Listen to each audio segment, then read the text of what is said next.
সরকারি দলের সংসদীয় সভা অনুষ্ঠিত হচ্ছে, সেখানে আছেন আমাদের সহকর্মী মাজহারুল ইসলাম। আমরা মাজহারুলের সাথে যুক্ত হতে চাই। মাজহারুল, যেমনটি আসলে বলছিলাম যে সরকার দলের সংসদীয় সভা অনুষ্ঠিত হচ্ছে, সেখানে কি অবস্থা দেখছেন? এই সভায় আসলে কোন বিষয় নিয়ে আলাপ আলোচনা হবে, এরকম কোনো তথ্য আপনার কাছে থাকলে জানাবেন আমাদের।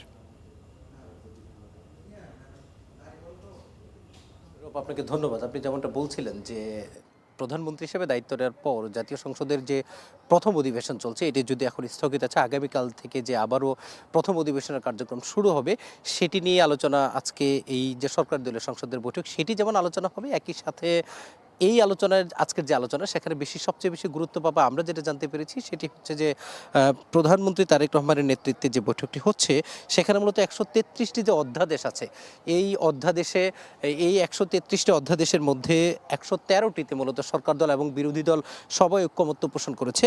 এই 113টির মধ্যে সবাই ঐক্যমত্য পোষণ করলো, 20টি নিয়ে মূলত সরকার এবং বিরোধী দলের মধ্যে এক ধরনের অনৈক্য আছে। এই বিষয়গুলো মূলত আজকের এই যে আলোচনা সরকার দলীয় সাংসদদের যে বৈঠক, এই বৈঠকে সবচেয়ে বেশি প্রাধান্য পাবে, কারণ এই যে 20টি বিষয় যেটিতে মতানৈক্য হয়নি সরকার এবং বিরোধী দলের মধ্যে, সেখানে মূলত তত্ত্বাবধায়ক সরকার ব্যবস্থা, জুলাই সনদ বাস্তবায়নের পদ্ধতি এবং হচ্ছে এই যে জাতীয় সংসদের যে আরেকটি শপথ, যেটি হচ্ছে জুলাই সংস্কার পরিষদের যে শপথ নেয়নি সরকারি দল, সেটি নিয়ে আলোচনা হবে। ফলে আজকের এই বৈঠকের মাধ্যমে প্রধানমন্ত্রী তারেক রহমানের নেতৃত্বে যে বৈঠকটি শুরু হয়েছে সেখানে এই বিষয়টি প্রাধান্য পাবে। একই সাথে সকালে যে বৈঠকটি হয়েছে সেখানে মূলত সরকার এবং বিরোধী দলের নেতৃত্বে যে সংসদীয় কমিটির যে প্রথম বৈঠক, সেই বৈঠকে এমপিরা কোথায় থাকবে, কিভাবে তাদের সংসদে আসতে দ্রুত সময়ের মধ্যে কোনো রকম বাধা বিঘ্ন ছাড়াই তারা সংসদে প্রবেশ করতে পারবে, একই সাথে সংসদ সদস্যদের চিকিৎসা ব্যবস্থা সহ নানা বিষয় সকাল আলোচনা হচ্ছে, সেটিও একটি সাপ্লিমেন্টারি আলোচনা এখন হবে।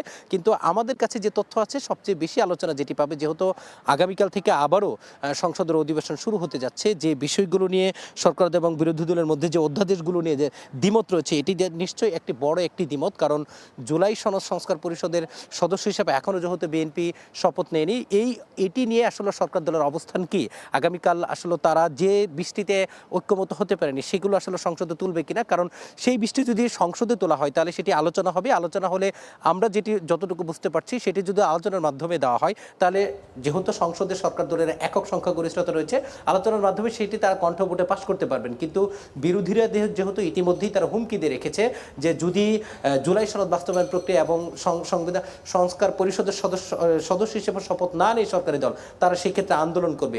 বিরোধী দল যদি আন্দোলনে যায় তাহলে সরকার দলের অবস্থান কি হবে, সেই বিষয় নিয়ে আজকে সরকার দলের যে সংসদ আছে তাদেরকে প্রধানমন্ত্রী জানাবেন এবং আগামীকাল সেগুলোই তারা তুলে ধরবেন। এখন পর্যন্ত এই বিষয়গুলো আমরা জানতে পেরেছি। বৈঠক শেষে নিশ্চয়ই মন্ত্রীরা কেউ কথা বলবেন, তখন আসলে কি বিষয়ে আলোচনা হয়েছে সেই বিষয়ে আরও হয়তো বা বিস্তারিত আপনার মাধ্যমে আমাদের দর্শকদেরকে জানাতে পারবো। রব, এই ছিল আমার কাছ থেকে জাতীয় সংসদের সরকারি দলের যে বৈঠক সেই সম্পর্কিত সবশেষ তথ্য।